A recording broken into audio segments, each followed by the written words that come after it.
Voilà, ça va bien. Et vous? Ça va. Bonjour.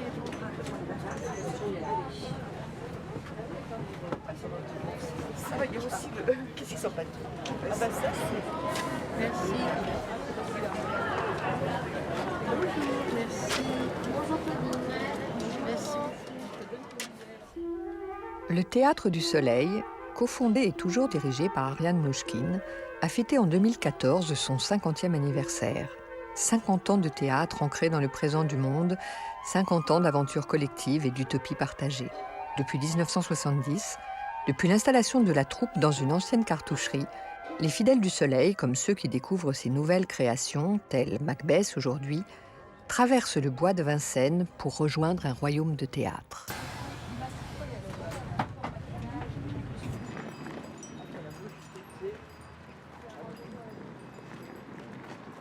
Le théâtre ne change pas le monde. Le théâtre change une personne, là, un soir. Une personne qui est arrivée faible ou découragée ou ignorante.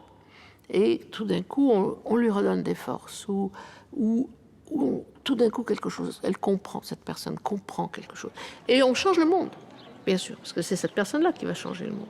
C'est cette bande de lycéens qui a réussi à rester silencieuse pendant 3h15 et qui, à la fin, se dit, mais alors, au fond, ah oui, alors je suis dans cette histoire.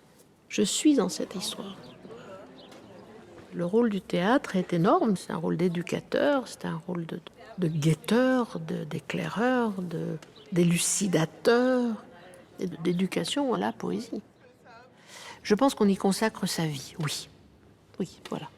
Comme les vrais peintres consacrent leur vie à la peinture, comme les vrais musiciens consacrent leur vie à la musique.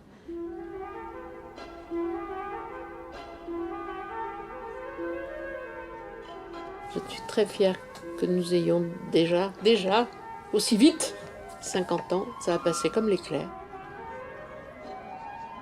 Et le jour où j'ai ouvert la porte, pour Macbeth, la première vraie représentation, les gens étaient massés devant la porte et ils savaient tous qu'au fond, c'était notre anniversaire. Et donc, ils ont crié « Bon anniversaire », ils ont applaudi. Et là, ça m'a énormément touchée. C'est-à-dire, je me suis dit « Mais oh là là, quand même, c'est extraordinaire, hein, 300 personnes qui sont là et qui crient « Bon anniversaire » et qui applaudissent. » J'étais très, très surprise et tout d'un coup, je me suis dit « Ah, quand même, c'est quelque chose. C'est quelque chose. » Une troupe qui vit avec son public pendant 50 ans. Si on me dit que depuis 50 ans, le Théâtre du Soleil s'est acharné à faire du théâtre populaire, je serai la plus heureuse des metteurs en scène. Enfin, ou des directrices, des chefs de troupe, voilà. Parce que c'est ça. Et il se trouve que je suis sûre qu'on fait du théâtre populaire. Parce que j'ai la chance d'avoir ce goût-là. Je pense que l'émotion est un véhicule essentiel de la compréhension. C'est pas du tout un obstacle à la compréhension. Souvent, on a l'impression que si on est ému, c'est qu'on comprend plus rien. Non, au contraire. Si on est ému, c'est qu'on comprend. Le véritable spectacle qui m'a marqué, que j'ai vraiment vu, c'est 1789 comme des centaines et des centaines d'autres. Ça a changé la vision que j'avais du théâtre et de sa force. 1789. C'était un événement, quoi. Ça a été un tel choc, cette histoire, pour ma génération. Il est noble, elle est riche, comme les années précédentes, comme toutes les années d'ailleurs. Puis une manifestation très pacifique avec le buste de Necker. Ne s'arrêtait pas et on savait que tout était détourné sur Versailles pour le roi et pour sa cour. Alors la colère montait. Chose étonnante à l'époque pour moi, c'était la proximité d'un acteur qui venait me raconter avec une voix presque comme une confession le tout début de la prise de la Bastille. Ça c'est un effet de sidération. Ça, la cour lui a jamais pardonné. Je n'avais jamais ressenti ça avant.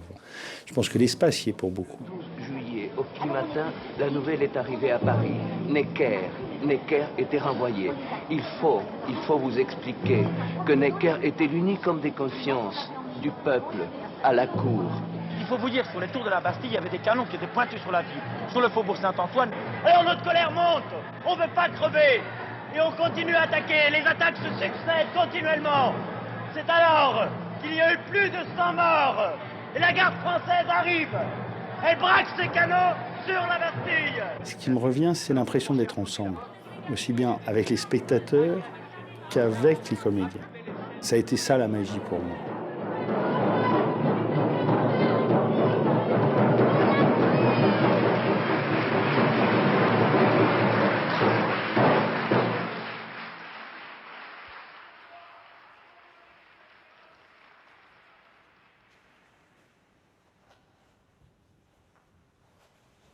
Qu'est-ce qui sépare le théâtre du non-théâtre? Qu'est-ce qui fait que quelquefois, au fond, qu'est-ce qui fait que quelquefois, malheureusement, pas si, même parfois souvent, moi je vois quelque chose et je me dis, mais oui, c'est des acteurs, c'est joué, mais c'est pas joué, enfin, c'est pas du théâtre. Voilà, pourquoi est-ce qu'à un moment, même en répétition, hein, pourquoi mardi matin, on est là, c'est pas Jésus formidable, mais c'est pas du théâtre.